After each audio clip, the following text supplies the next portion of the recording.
Hello, ladies and gentlemen, and welcome to this live edition of the Adopt 365 podcast. Those that are joining us for the webinar, this is all about Microsoft Inspire. So Microsoft do a partner conference once, or I'm not sure if it was twice last year, that is there to help us better serve you as customers. So today we're joined by some different co-hosts. So first of all, I'd like to welcome Megan onto the podcast. Hi, everyone. And today, Anthony's not with us. He's away at his daughter's graduation. So congratulations to Anthony's daughter. If you're listening, I'm sure you tune in to the podcast on a regular basis. But I'd like to welcome two of our partners from Arrow. So when I introduce you, maybe just like to give a bit of a background of your role, what you do, and then we'll go from there. So James, over to you first. Cool. Thanks, Barry. Thanks for the invite to this. So yeah, James Woods. I'm the business manager at Arrow for the cloud business. So responsible for our relationships with Microsoft and our partners. I've been at Arrow for 4 years. Prior to that, I was at Microsoft as well. So I've seen both sides of the fence. Fantastic. Great to have you on the podcast, James. And next, Daniel. Yeah. Thanks, pleasure. Thanks for sort of inviting us to this, Barry and Megan. It's great. So yeah, Dan Rees, Cloud Business Development Manager at Arrow ECS. So really working alongside partners. Had a lot of experience working with Microsoft from an MSP reseller and now a sort of distributor. So yeah, looking forward to this. Fantastic. So before we get stuck into the main content of today, just a bit of usual activity we do. So first of all, if this is your first Adopt 365 podcast, make sure you've headed over to whichever app store you use or whichever podcast store you use, search for Adopt 365, make sure you subscribe, make sure you hit the bell. You can also get us on YouTube. So if you want to see our beautiful faces, you can also see us on Computer World's YouTube channel as well. Of course, if you subscribe to the Adopt 365 learning and development platform, you can see every episode of the Adopt 365 podcast in there directly alongside your training content as well. So next of all, something that we do on every single podcast is we all pick one thing, whether it's a feature, a roadmap item, or just something that you've been doing day in, day out at the moment. So Megan, I'll pick you first just to give James and Daniel an example of what we talk about. What's your one thing, Megan? So my one thing this month is the new feature where you can chat to yourself in Microsoft Teams chat. When I heard that it was coming, I thought, why would people use that? And then I saw it come up and I was like, oh, okay. And I don't think I've ever spoken to myself as much as I have since that feature came. I'm constantly chatting to myself. So it's really useful for things. If you're in a meeting and you're taking your own to-dos, it's really useful to do that. If maybe you want to test out new features, I found that's really useful in there as well, to test out things in Teams chat as well. And just to talk to yourself. Gone are the days where I email myself and I leave it in my inbox as unread. I just send myself chat messages now and it's wonderful. Someone's finally listening to me and it's myself. The only thing I would love for chat to do is actually make it unread. When you send it to yourself, it automatically reads it for yourself, which I'd love it to still come up as bold as an unread message, but just go back, click it as unread, and then I come back to it when I want. So yeah, chat to yourself is revolutionary in Microsoft Teams chat for me. You can chat to your new best friend there, Megan. All the time. Dan, over to you. Oh yeah, no, great start. I like the sort of format of this. One for me that I've been using quite active is the Viva Insight, so the My Analytics side of things. So, working from home now for 3 years since the start of the pandemic, that blocking out time in my diary to either catch up on emails or, go out, pop out for lunch or to the gym just to clear my head, using that focus time. And, I like the features where it dives into sort of who you've been collaborating with the most and maybe who's maybe not working as hard as others, but also it gives that, employee well-being. And I think we're working from home and, we go into some details, but it's really been beneficial for me, importantly, just sort of put some time aside to sort of catch up on mails, follow up with some sort of dedicated training and just, having a sort of a prompt or reminder from the Viva Insights dashboard to sort of say outstanding tasks, reminders of meetings coming up. So really useful for sort of day-to-day use, which I think is a fantastic feature. It's odd, I've never used my focus time for the gym. Maybe that says more about me than anyone else. No, I think that's a fantastic example, Daniel. And both Megan and I are mental health first aiders, so I think there's some things in there that really allow you to tune into am I focusing on the right things? Am I focusing on family enough? And certainly for me, that's something that I've looked at before and seen the hours that I'm working outside of hours. And it's not normally work. I don't think of it as work because I'm replying to emails or doing something like that. But it's the piece we're going, actually, each time I'm doing that, that's time away I'm taking away from my daughter. So yeah, someone's just asked now, that's Viva Insights. That's the feature. It was also previously known as My Analytics, but it's kind of in a bit of a changeover period at the moment. And this just allows people to kind of be tuned into what's important to you, what goes on from that side. So yeah, thank you on that, Dan. James, what's your one thing? Yeah, no, just building on that slightly. Yeah, that it also tells you, your outstanding actions with people, and it's got good things there. So yeah, I definitely use that a lot. I don't know about anyone else, but I feel like all I do at the moment, or what I've been doing forever and a day, is presentations and presentations. And there's something that's in preview, which is called Rehearse with Coach. And what this is within PowerPoint, and it's really like a virtual coach, which will listen to your tone. Are you speaking in a monotone voice? Are you speaking at different pace? So it'll look at the speed at which you're talking, if you're using any profanities or if you're using any words that aren't inclusive of others. And it's really not that I do that, but it's really intuitive, and it starts to pick out your language and how you're using it, what words you're using. And then when you stop recording, so you could go through a whole pitch deck of what you're going to talk through with someone internally, whoever that might be, whatever stakeholders you have, and then you can listen to it back, but you can also read and it brings out almost like a Power BI dashboard of, have you thought, you say, if that pace was at this, you drop down a little bit here and you sped up here, and it starts to make recommendations. And I do that a lot, and I always want to improve that skill from my standpoint. But I use Rehearse with Coach, I should say, which is something that's in preview at the moment, but is available within PowerPoint. I think it's a fantastic feature, and I know our colleague Anthony uses it before a presentation. He's used that to help him just kind of rehearse and kind of feel how he thinks about it. But I think it also crosses over with some of those accessibility features, and maybe that's a subject for a future Adopt 365 podcast, Megan, because there's lots of wonderful accessibility features now in Microsoft 365, and you've only got to read Satya Nadella's book to understand where that drive comes from inside of Microsoft.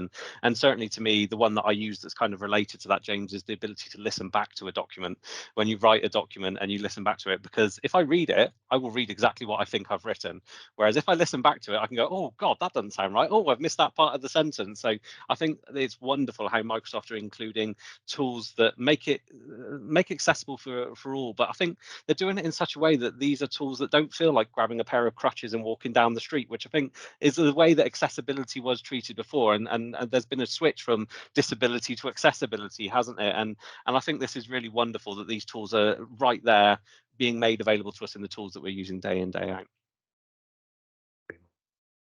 So before we head on to the main subject then, I wanted to use this as an opportunity as a little bit of an advert. So those of you that know Computer World, we run a yearly event called Define Tomorrow, over 250 people at Ashton Gate Stadium in Bristol. It's a free to attend event, and this is the Microsoft Cloud conference that we want you to attend in the UK. So it's split into two separate parts with two separate subjects. So we're covering both Azure and Microsoft 365. We have one stage dedicated to those of you who are technical professionals. There'll be speakers from Microsoft, from Computer World, and from our partners.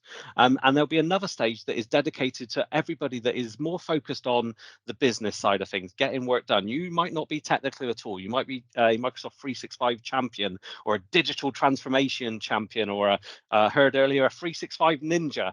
Whoever it is, we're encouraging those that are technical and users of Microsoft 365 to come.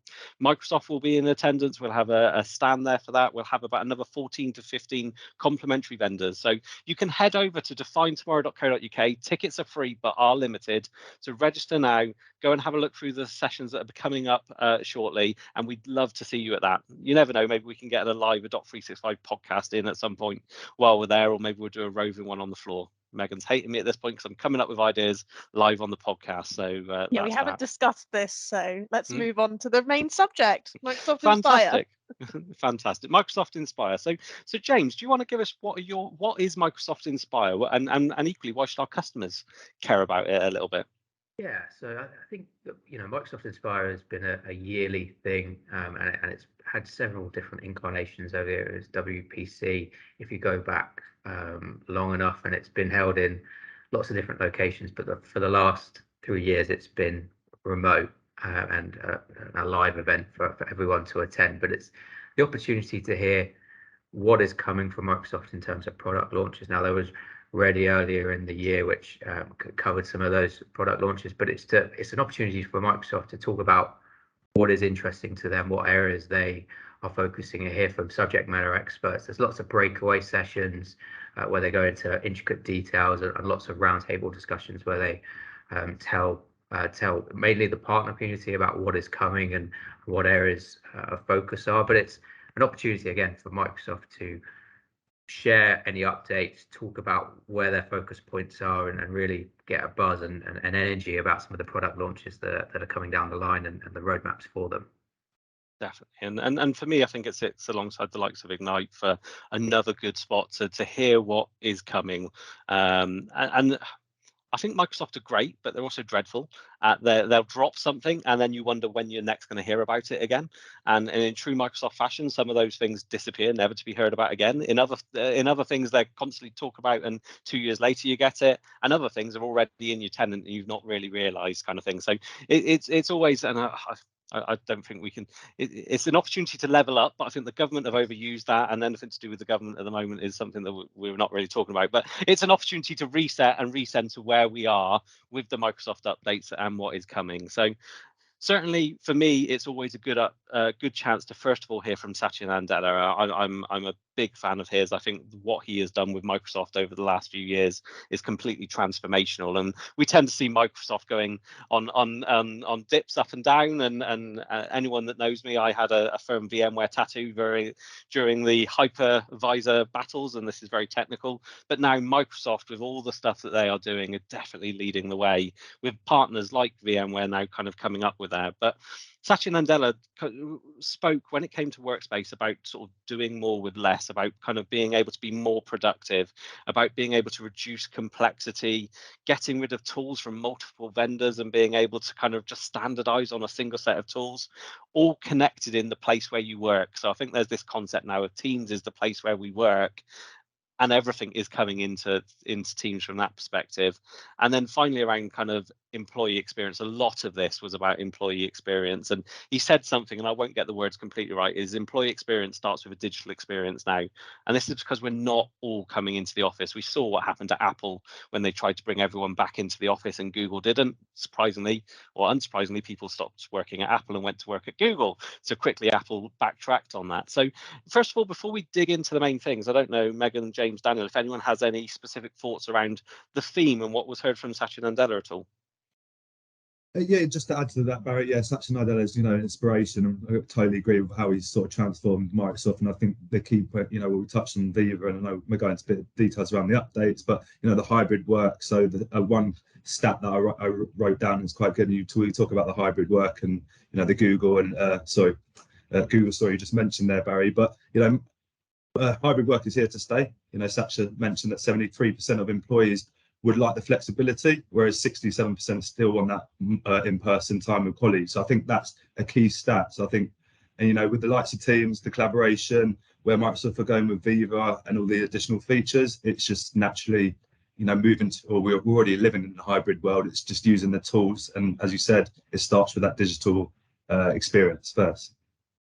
Is it called like a juxtaposition where kind of everyone wants to be remote but be closer together? It's like, how on earth do you do that? Well, don't worry, IT and HR will figure that bit out. But in the meantime, I don't want to be there, but I want to be with people.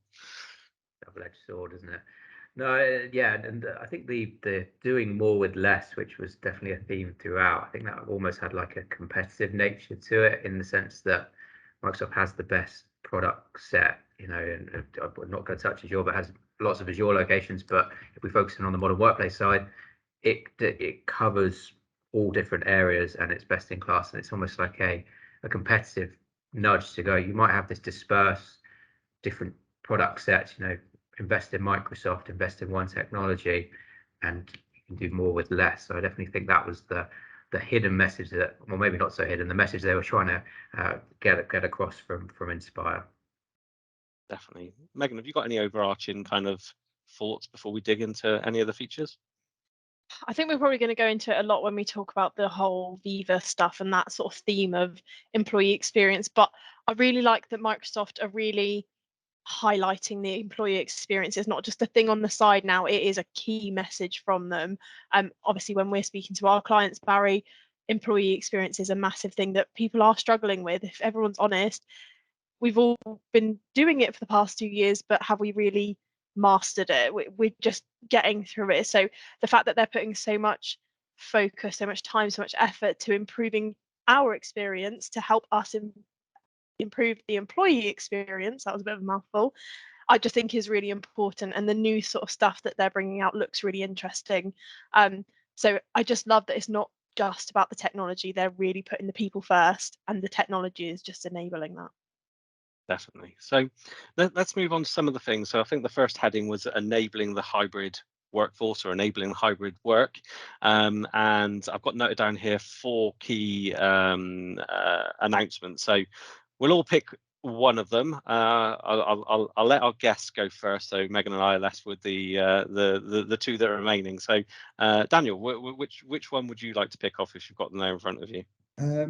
I'll go for the shared channels. So it's something that I've personally experienced working on, as a distributor and working with the likes of Microsoft and other sort of vendors, as well as partners like yourself externally.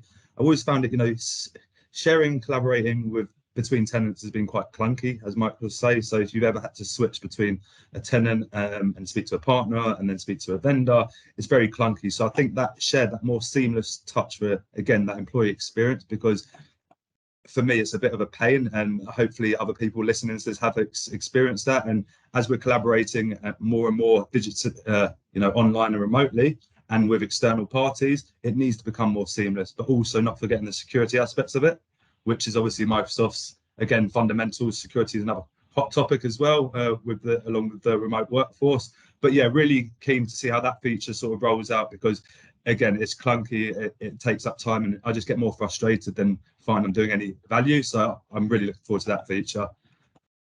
I think shared channels is a really interesting one. I think, as you say, it's something that people have been looking forward to for a long time. I think version 1 has quite a lot of security considerations around it, and IT teams having to come together. But I think if you regularly work with an organization, they are challenges that can be overcome quite easily. However, speaking to someone from Microsoft at a recent event that Megan and I attended, Comsverse, they've made it clear this is very much a version 1. They know there are other ways of going to do this, and they're going to make it simpler. So 100%, I think we've all been waiting for shared channels for a long time now. The only thing I would add about shared channels is I feel there's something that I don't know if they can fix, but I would love them to fix, is that if you already have a channel created for that, so you have a public or private channel created, and then you think, great, shared channels are here now, I'll then invite Dan from Arrow into that channel. I can't, because the channel is already created as a public one or a private one.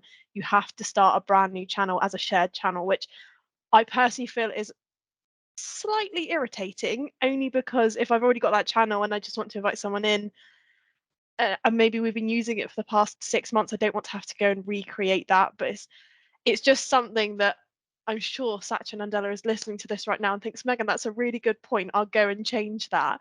But it's just something that I would love to see changed at some point and make it a little bit easier for everyone to collaborate, rather than just a little hurdle that we have there.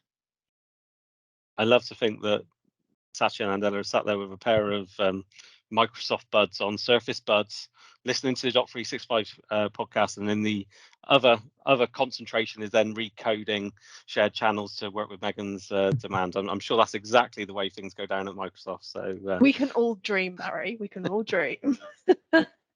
No, but a very good point. I think the kind of fluidity of this moving forward is something that will improve and change as time goes by. James, was there anything that stood out for you in that enabling hybrid work category? Yeah, so definitely I think one of the big announcements from the main session, which actually went through, was the Excel Live. So the ability to actually collaborate in a Teams meeting, so multiple people, instead of sharing out links and collaborating, or actually someone sharing a essential and all being able to edit that live. So it's a step away from, say, the PowerPoint Live that's been available and the ability to do that. But I think that is a real step forward, and it's kind of leads on from what Dan's been saying as well, because it's just bringing collaboration a bit more centrally into, as opposed to someone sharing and that person leading the meeting, everyone can input on it. And I think, you know, in my own personal experience, there's lots of times where we're working on an Excel format between a collective of people and the ability to jump on a call and share that. It's due in for public preview in August, but I think that's going to be a big step forward from that side. And I really hope that from this they'll look at it and go, you know what else would be good, would be Word Live, because that is the next thing. Because I think there's a lot of documents, you know, I work on proposals, I work on getting contracts out for people, and work on different documents amongst people in the team, and it'd be really good if we could collaborate on those. And I guess the bit that's still a little bit unclear to me is just on what the connection is. I think it's linked to SharePoint and the different profiles of people. But if you have someone externally, I'm not 100% sure on what access they will have to collaborate on that. But definitely for internal, it's got merit. But I don't know what permissions will need to be in place for an access for external just yet. But really good, none the same. Just to add to that, Jane, I think maybe the Teams Connect shared channels might make that external Excel Live collaboration in a more secure area. Like Megan said, obviously you've got the internal, and then sharing external is a bit clunky. So hopefully, again, we can all dream. I think it's, I don't know if you've ever had an Excel spreadsheet shared on screen, and sometimes if you're the viewer, you forget that it's just a shared screen, and you try and click on a box to say something or change a number, and you go, yeah, I can't do that. So the bit that I've always ended up doing is sharing actual Excel on screen, and then suggesting everyone then comes and do it, and then you can see where they are in the cells. But it's a stage away from really being collaborative. So I think that's good. I think sort of things like Word Live will be the natural progression, but they're also opening up a set of APIs. So if you are a owner, developer of an application, you can introduce those APIs, and you can enable your application for the live component. So I think that could be really quite interesting to see how that comes together. I think that, and one of the other pieces that will come to at the moment, all comes down to things like the whiteboard functionality and how that works. And there's been a challenge using whiteboards with external parties up until recently, and I know that's the thing that's on the roadmap where that problem is being removed very shortly as well. So Megan, what was your thing from the remaining two on the list then? So I'm going to build on from what you were just talking about around the whiteboard thing and go for the collaborative annotation. So traditionally we've had whiteboard. It's been brilliant to have that open space where you can go and add text, note, what they called sticky notes, some images, PDFs, etc. to annotate on. But now what you'll be able to do is actually share content and use all those tools from whiteboard to annotate on that content. So I think they shared like a image or a design of a building they were looking to build, and then they shared that on their screen, and everyone was able to annotate it without having to then share the whiteboard and then bring that image into the whiteboard.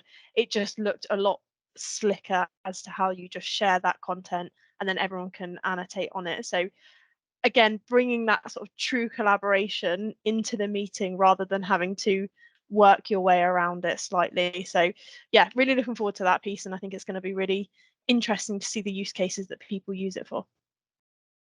Definitely, I'm all up for all these new ways of collaborating, especially with ink and pen. We've got a neat board in our boardroom, which is a wonderful device with pen, and you can all stand up and start drawing on it. So all the new situations we can use in our Microsoft Teams room, all for the better, I think. So yeah, no, that sounds Definitely. good. So the last and final one that I've been left with, but I'm comfortable with this one, it's all good, is the video clip functionality. So this is the ability to send a video message to someone inside Teams. And I think that's a really nice way of doing it. I think there's some examples. Maybe you want to congratulate someone about something, but they're now off. You've just come back off holiday or something like that.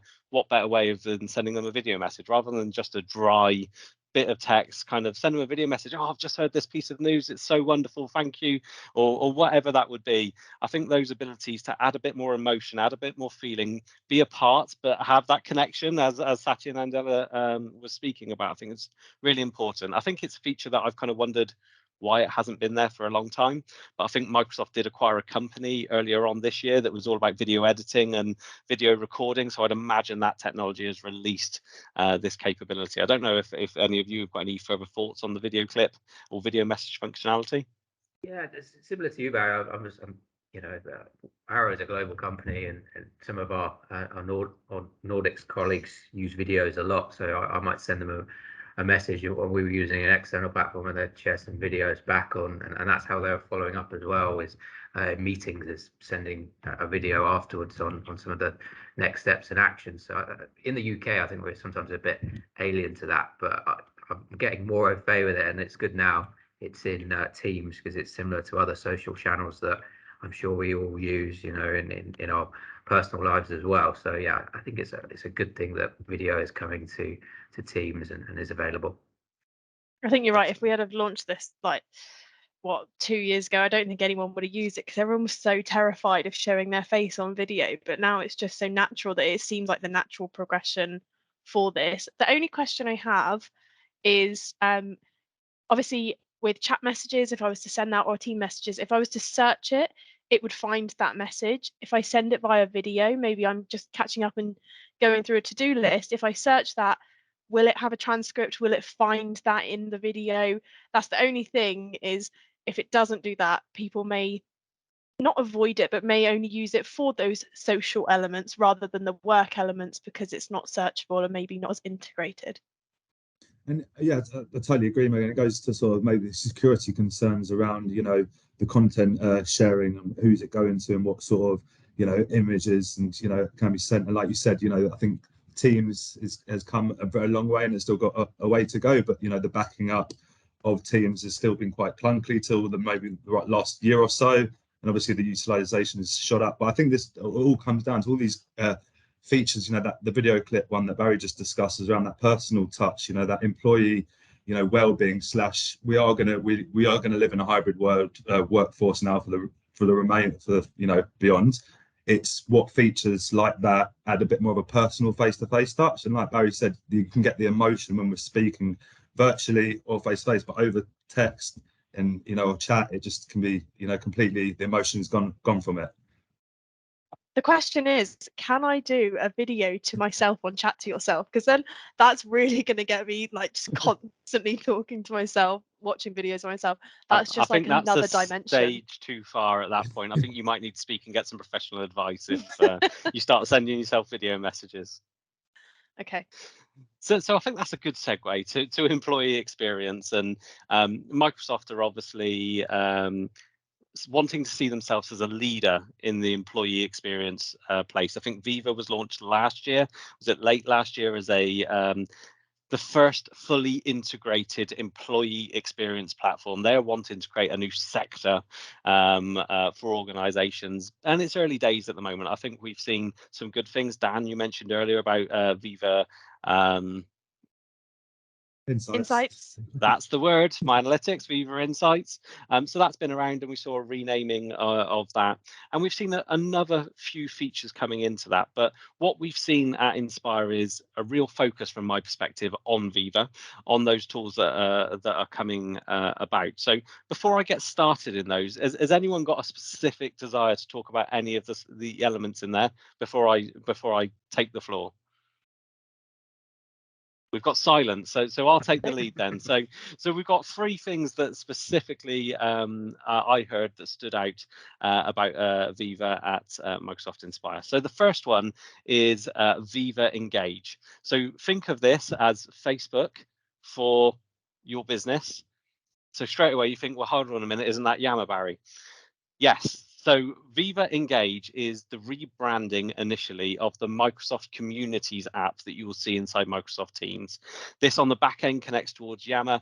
I don't know how long Yammer as a brand name has left on it. I think we're going to see a full rebrand as this is being Viva Engage.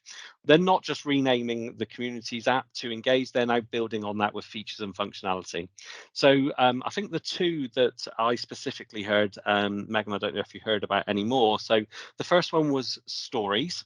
So if you look at the top of your Instagram feed, and anyone that uses Instagram as much as I do, I spend far too much time going through the videos and photos at the top of the feed rather than scrolling down through the feed. This will allow you to share thoughts, ideas, thank anyone in a short video message at the top of there. So very social. If you're a dispersed company, it allows you to share those with everyone. This concept has always been in there in Yammer, but I think this is going to be further pushed in Engage, where you'll be able to follow individuals, not because in Yammer it's had little reason why you'd want to do it apart from seeing all the stuff they put in public groups. As we go to Viva Engage, it will allow you to see a thread of that person. So I think they're calling this, is it storylines, Megan? Yeah, storylines. Yeah, so storylines. So effectively, you will each have your own individual feed that you can put information onto.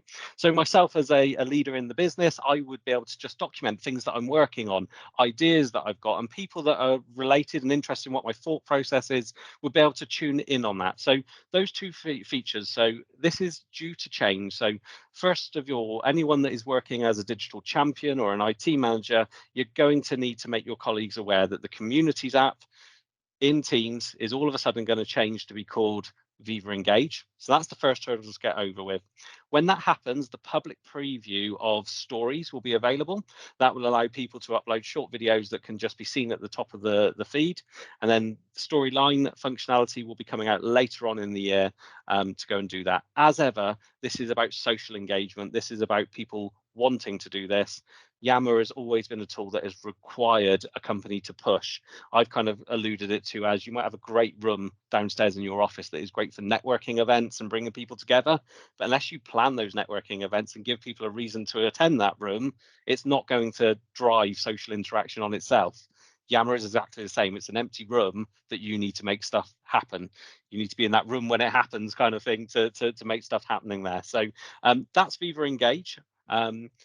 The next one was Viva Goals. So just to mention, Viva Engage initially will not have any additional cost. You don't need to subscribe to the Viva subscription, which in dollars I think is $9 or something like that. But don't take any monetary sense away from me in this podcast. Go and speak to your computer or account manager. Viva Engage, you won't have to pay anything extra for it. It's going to be included. However, they are likely to put premium features in there in the future where you will need to subscribe to the Viva collection of apps or Viva Engage individually for that at some point in the future. The next one is Viva Goals. Now, from a licensing perspective, you will have to either be licensed for Viva or be licensed for this. And this is connecting together your organization's objectives. What are the primary objectives of your organization? What is the purpose of your organization? And then flowing that down using the OKR methodology throughout the business to team goals. So it's objectives and key results. So what are the objectives? What are the key results for the organization, for your team, and then for you?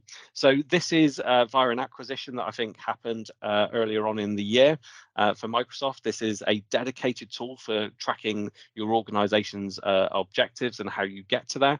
It has a number of different views that you're able to filter what are the priority, what's going on, and how far you are. This is a tool that I'm really quite excited in. I think in this way of remote working, we need to be connecting employees with the purpose of the business. You won't feel it in the office as much, and attending Teams meetings might not be enough.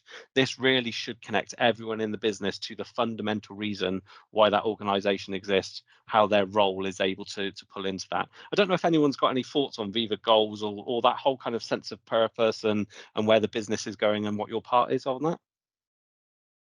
I think that's really nice and quite a good thing. I mean, in our organization at Computer World, Barry, we obviously do everything to do with technology, but you still have the business people, so the customer excellence team and the admin team that don't necessarily deal with the technology. So when we're setting objectives of trying to achieve XYZ for technology, they may look at their job and be like, well, that's not relevant to me. But actually being able to say, this is the overall arching goal of the business, and this is how every department comes to that, and this is your OKR to help us achieve that, just helps visualize that, helps engage everybody into that organization. I think that's a really nice thing. I did well, you and I had a conversation and you said you didn't know how it would work and if it's going to get rid of Planner. I will cry if Planner ever is gotten rid of, because it is my life. Myself and Georgia in my team use Planner religiously, but I actually can see how that is for the overarching thing, the sort of 50,000 foot view.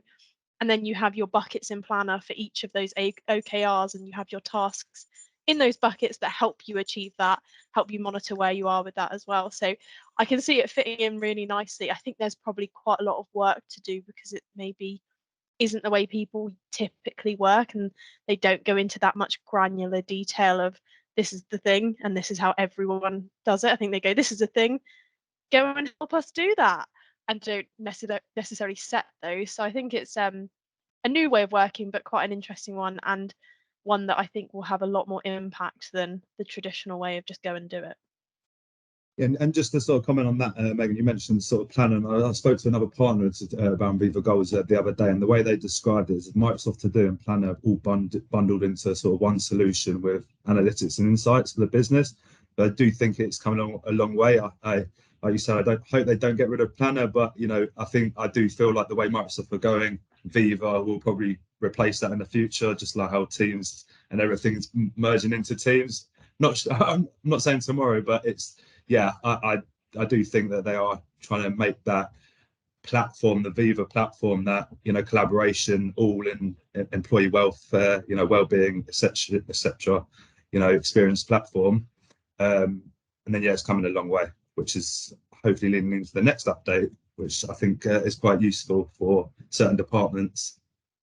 Definitely, and I think that the piece there around this, I think Microsoft they've got a number of tools, right? So you've got Project, you've got Planner, you've got To Do, and now you've got Viva Goals. All of those things have a capability of tracking projects, tasks, etc., etc.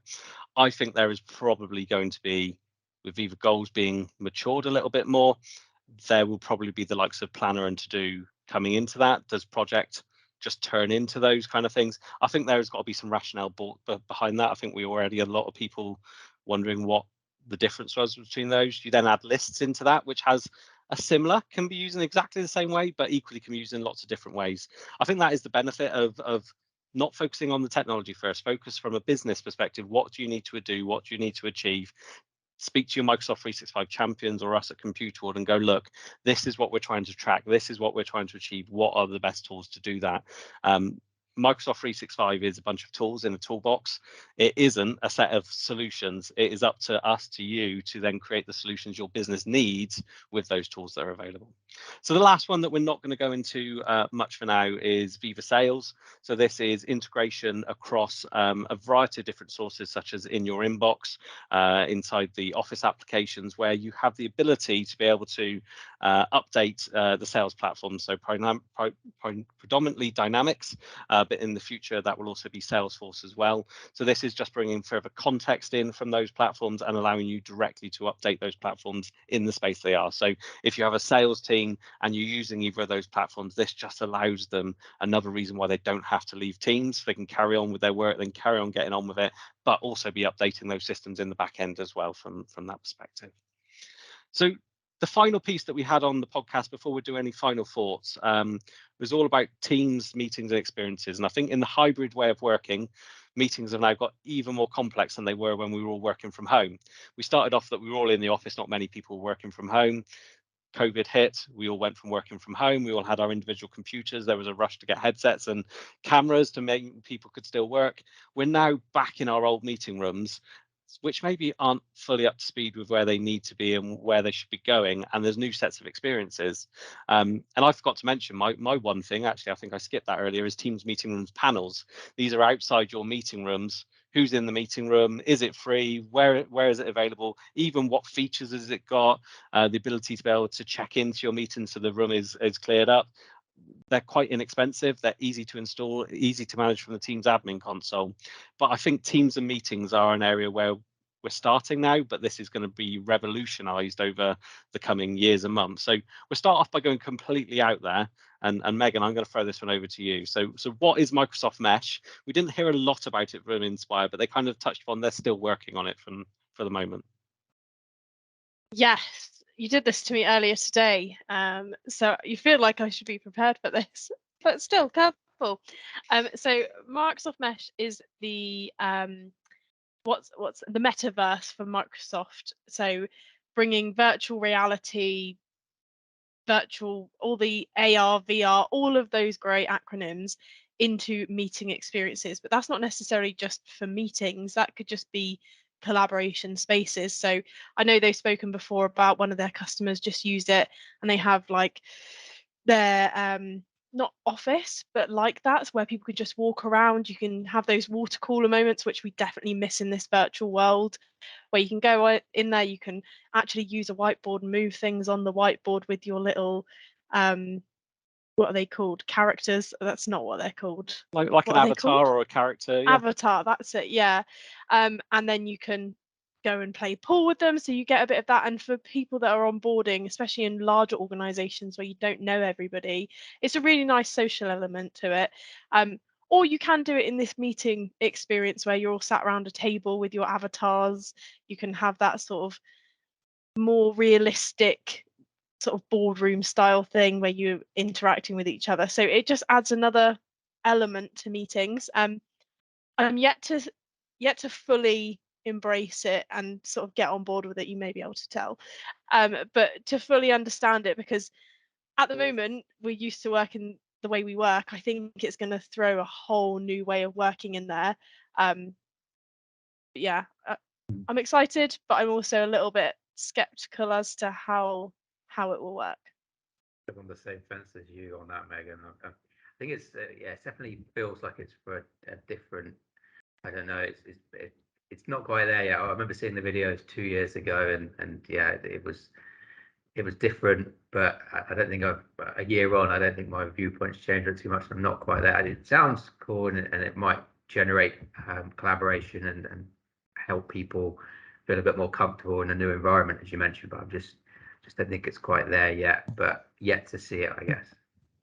Maybe a completely different view, because I'm quite metaverse embracing, understand it, from a wider scale, not just the sort of business IT Microsoft. I know this is obviously around Microsoft, but looking at it from a global, and where sort of tech firms and other areas, people want that virtual reality. It all starts with games and kids and the likes of Fortnite and stuff, games. It starts there, and that generation is the next working generation, right? And I still think it's a long way to go in business, because I feel feels like you're just playing Sims all the time, and it can be a bit more fun. Where's the business? But it does stem with that hybrid working. And I mean, I don't really want to look at avatars. I find that's not really business, but it needs to come a bit more of a long way, rather than just looking at sort of funny avatars on the screen and it following your movement. I think it would distract the work in the short term, but long term, I do see that that's the way the world is moving, to that virtual world, virtual reality. Definitely. Yeah. I think this is all about finding what does work and what will be embraced. And I think there's two things that will do that. One is that the technology behind this, the metaverse, will find its place in what's going on. And the second one is the hardware. At the moment, who wants to be wearing a massive headset on their eyes? But when you're able to pop your Ray-Bans on, and all of a sudden you can be transported into a different world where you could just catch up with your mate and kick a ball and or play a game of pool, or I was going to say do karaoke, but no one wants to hear me sing. But I would do that. Be 100%. Connected to this alternative world where you can actually feel like you can be apart but be together. I can see why it's something that's there. I don't see many of our customers adopting it in that form in the short term. The form where I think it might be is for the collaboration perspective, and some of the demonstrations have shown maybe a large piece of machinery, and you're all able to come around maybe with AR glasses rather than VR, so you're still seeing through them, but things are being projected in front of you, objects, so you're able to go through it and go, look, the problem is this, where this cable connects from here to here is where we've got the problem. The flow of whatever it is isn't great enough from there, so what design ideas we can do. I can see practical uses for those kind of things, and I think that's probably where the metaverse will have greater impact in the shorter term. But I think that human connection, as it is the generation, I don't know where we are now, we've Generation Z, or are we beyond that now? When they start coming through into the workplace, I think that is where potentially different experiences are going to be expected and led. I think that AR piece, I can definitely see that more realistic. I feel like, yeah, the VR piece just feels a little bit gamey to me, and it feels like Dan said, it's a bit like The Sims. I mean, I love The Sims, so if I was playing The Sims, I'd do that all the time. But the AR piece where they are doing that seems really useful, especially when you can't be together. I think it also comes to, I mean, we're an organization of 50, so I know almost everybody in our organization. I probably don't see that wider piece, that actually you've got global people, you've got people that you've never met, but they're sending you an email. actually it would just be nicer to jump in that space. I don't probably see it from that perspective because I'm not in that world, but for that larger organization, I can see that working quite nicely. Definitely. So the final piece on the agenda here, which won't spend too long, is Microsoft Teams rooms. Lots of talk about features that have really already been announced. So things like the ability to have intelligent AI-led speakers. So when you're in a Teams room, you will be able to understand who is speaking. So it won't just come as the room is speaking. The people are able to be detected, and that will be attributed to them. That obviously goes through to transcripts and things like that. And we also have the AR cameras, so people are able to be detected as part of being in the meeting room, and separate video feeds are created for them. So there's things like the Poly E70 and X70 that have multiple 4K cameras that are able to find the people in the meeting rooms. We also have the Neat board and the Neat bar as well that are able to do those features and those technologies. So these are about taking meetings to that next level, not feeling like as a remote user you're a god at the top of a room looking down on the people in the meeting room and making it more natural. There are obviously the features being built into Microsoft Teams, like Front Row, is it, that allows people to be more eye to eye level. It allows you to bring together the people that are attending with the agenda and the actions that are being taken all in one view. So I think this whole meeting room things is a thing that lots of people need to be considering. I think making sure you've got the good base technology there for now is probably the important thing. And we're doing so many of these projects at the moment. So yeah, come and have a look at that. Things like Teams calling and things like that, no real major changes. There was a contact center solution that was announced, the coming together of multiple technologies. I think that will meet requirements for some people, but equally I think the third-party solutions such as those by Anywhere 365 have a larger, wider reaching functionality base from where those solutions are at the moment. It would be interesting to see where those go. So I think that's it for all the content we have prepared today. Let's just do a final round the room. So what are your final thoughts, final things that stood out? What would you recommend that anyone's listening to this podcast went away and have a look at and thought about? So Megan, I'll come to you first. You're going to do that. You throw the question and don't give me time to think. That's absolutely fine. I think the main thing for this is all about that experience. All the stuff we've spoken about, the hybrid working, that collaboration stuff, all of that, all ultimately comes down to the experience we're having as the users, the employees, etc. So I definitely think looking at the tools you probably already have access to, like Viva Insights, like Dan spoke about, if you're not already using that, have a look before then getting immersed in the rest of Viva that's coming with goals, etc. But yeah, just considering actually what that employee experience is in your organization. If you're a 365 champion, what is the experience you're experiencing or that your colleagues are experiencing, and try and have a look at ways that you feel you could improve that, because it's likely Microsoft has a tool to help you. Brilliant, thank you. James.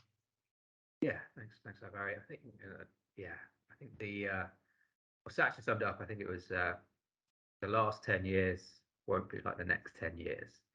And I agree with everything Megan said. It's all about collaboration, especially if we're focusing on the IT industry, because that's the industry that I'm in, but and lots of people on this call are. But the IT industry, it's definitely an employee market. We've got to make sure the employers are happy and have got the right tools available to do their job. So I think the Microsoft tool set is there. It's invested in. It's constantly evolving, and there's new features and functionality. So look at ways to collaborate and work with the workforce that you have to make their experience and well-being and all of those things work for them, because you spend an enormous amount of time at the office and in the working environment. So things are going to be different for the next 10 years as opposed to the last. Definitely. Dan. Yeah, no, I totally agree with James and Megan around the employee. I think that's a key focus, but I know something we haven't really touched on, but which I'm quite passionate about, is the sustainability. So I think that's the hot topic across every industry, and Microsoft really committed. And we're speaking to a lot of partners and the stuff Microsoft are doing in terms of the tools and the platforms and reusing hardware in schools. I think sustainability is quite again something that we have to work collectively, everyone in the world, and Microsoft just put the tools in place to help reduce that carbon footprint. So I think it's my sort of 2 pence on sustainability. Definitely fantastic. Thank you very much for that. So thank you ever so much. From my perspective, I want to echo everything that has been said here. For me, the bit I think that most people need to take away is this doesn't happen by accident. These aren't tools that you just give people access to and it is all sorted. It involves an organization buying into it. It involves organizational change, digital transformation, and the tools are there to help assist you. They won't drive it themselves. So that's what we're here for at Computer World. We're here to help you put those programs together. We're here to help align your business and users with the technology that is available. So if we can help you, please do reach out to us. 2 good ways to do that. If you're looking for a platform that really helps your employees understand the tools, how they can make the most of them, they get monthly training with it, have a look at our Dot365 platform, reach out to us by any of the means, LinkedIn, email, or via the contact page on our website, and we can give you a demonstration for that. And second of all, make sure you're registered for Define Tomorrow, taking place in November at Bristol, and we'd love to see as many there as possible. Thank you for listening to another Dot365 podcast. We really hope you've liked it. Make sure you're subscribed, and we look forward to speaking to you next month.